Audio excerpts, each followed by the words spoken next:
कालच्या मिनी ब्लॉगमध्ये मी सांगितलेले की मी पॅकिंग करून कुठेतरी बाहेर चालले. मग त्यासाठीच सकाळी आम्ही लवकर आवरून रेडी होऊन चाललेलो बस स्टँडवर. पहिला तर बस स्टँडवर गेलो आणि माझा भाऊ इथं ATMमधून पैसे काढायला गेला. मग मी आणि अरुण थांबलेलो स्टँडवर त्याचा वेट करत. आणि त्यानंतर अरुणला आम्ही धारवाडच्या बसमध्ये बसवलं आणि तो गेला त्याच्या घरी आणि आम्ही दोघं निघालो आमच्या डेस्टिनेशनला.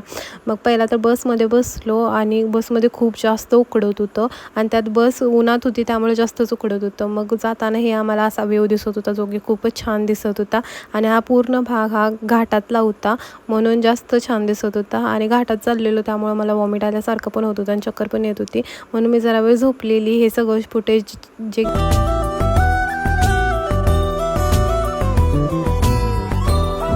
आम्ही थोड्याच वेळात पोचणार होतो. मग त्यानंतर मग बसमधनं उतरलो पहिला तरी आणि इथं माझा भाऊ मला न्यायला येणार होता. मग कॉल केला होता आम्ही. त्यानंतर बॅगा वगैरे घेऊन आम्ही जरा पुढं जाऊन उभा राहिलो कारण तो तिकडच्या साईडला येऊन उभा राहिलेला आणि खूप दिवसानंतर आम्ही भेटत होतो त्याला आणि तो पण आम्हाला, त्यामुळं खूप जास्त बरं वाटत होतं.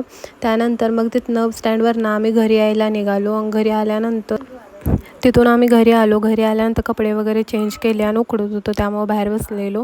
आणि मग आंटी, दादा आणि माझी बहीण आम्ही सगळेच बाहेर बसलेलो. आणि परत संध्याकाळी मग आंटी म्हणली तुम्ही चर्च वगैरे बघून यायचं म्हणून.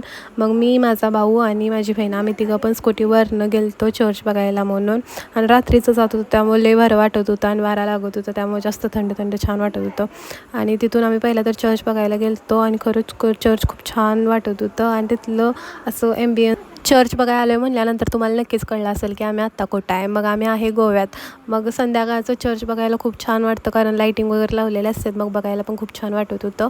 मग आम्ही तिघांनी पण पहिला तर चर्च बघितला आणि त्यानंतर त्याच्या साईडलाच माझ्या बहिणीची स्कूल पण आहे जिथं की ती 10वीपर्यंत शिकली आणि ही तिचं स्कूल आहे. मग स्कूल वगैरे आम्ही बघितलं, चर्च वगैरे पण फिरून बघितलं. त्यानंतर मग तिथनं आम्ही घरी यायला निघालो.